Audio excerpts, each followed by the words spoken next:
بسم اللہ الرحمن الرحیم۔ السلام علیکم ورحمۃ اللہ وبرکاتہ۔ ناظرین گرامی، آئیے جانتے ہیں کہ اللہ تعالیٰ کی ذات مردے کو کس طرح زندہ فرماتی ہے، اور حضرت ابراہیم علیہ السلام نے اپنے قلب کو مطمئن کرنے کے لیے اللہ تعالیٰ کی بارگاہ میں کیا سوال کیا۔ تو ناظرین کرام، علماء کرام فرماتے ہیں کہ اللہ تعالیٰ نے انسان کی ریڑھ کی ہڈی میں کچھ ایسے ذرات پیدا کیے ہیں، ایسے ذرات رکھے ہیں کہ اگر انسان کا جسم قبر میں گل سڑ جائے، ختم ہو جائے، اس کی ہڈیاں بوسیدہ ہو جائیں، ختم ہو جائیں، لیکن وہ ذرات ہمیشہ قائم رہتے ہیں، یعنی ختم نہیں ہوتے، وہ اللہ تعالیٰ کی حفاظت میں رہتے ہیں، اور انہی ذرات کے ذریعے اللہ تعالیٰ انسان کو کل قیامت والے دن دوبارہ زندہ فرمائے گا۔ تو ایک دن ایسا ہوا کہ اللہ تعالیٰ کے نبی حضرت ابراہیم علیہ السلام نے سمندر کے کنارے ایک مردار گدھا دیکھا۔ جب سمندر کی لہریں اس مردار کی طرف آتی تو اس کے جسم کے کچھ اعضاء کو بہا کر لے جاتی اور اس کے کچھ اعضاء اڑنے والے پرندے کھا جاتے۔ حضرت ابراہیم علیہ السلام نے جب یہ معاملہ دیکھا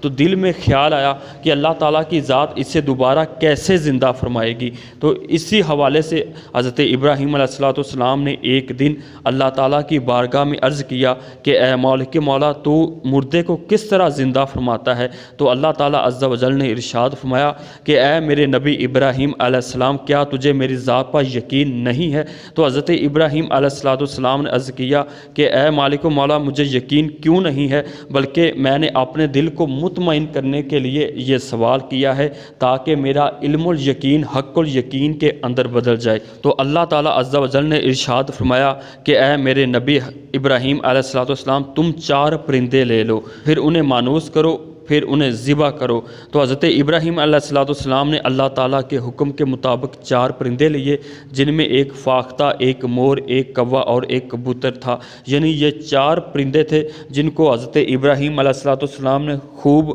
ہلا جلا کر رکھا، یعنی مانوس کیا، پھر انہیں اللہ تعالیٰ کے حکم کے مطابق ذبح کیا، ان کا گوشت آپس میں ملا کر اللہ تعالیٰ کے حکم کے مطابق پہاڑ کی چوٹیوں پر پھینک دیا۔ اس کے بعد اللہ تعالیٰ کے نبی حضرت ابراہیم علیہ السلام نے اللہ تعالیٰ کی بارگاہ میں عرض کیا کہ اے مالک و مولا، اب کیا کروں؟ تو اللہ تعالیٰ نے ارشاد فرمایا کہ اے میرے نبی علیہ السلام، ان پرندوں کو اب اپنی طرف دعوت دو، اپنی طرف بلاؤ، یہ دوڑتے ہوئے آپ کی بارگاہ میں حاضر ہو جائیں گے۔ تو ناظرین کرام، حضرت ابراہیم علیہ السلام نے اللہ تعالیٰ کے حکم کے مطابق ان پرندوں کا علیحدہ علیحدہ نام لے کر ان کو اپنی طرف بلایا، تو ان پرندوں کا علیحدہ علیحدہ گوشت ملنا شروع ہو گیا، ان کے اعضاء اکٹھے ہونے شروع ہو گئے اور ان کے پر وغیرہ لگنے شروع ہو گئے، تو حتیٰ کہ تمام پرندے اپنی اصلی شکل و صورت میں آ کر حضرت ابراہیم علیہ السلام کی بارگاہ میں حاضر ہو گئے۔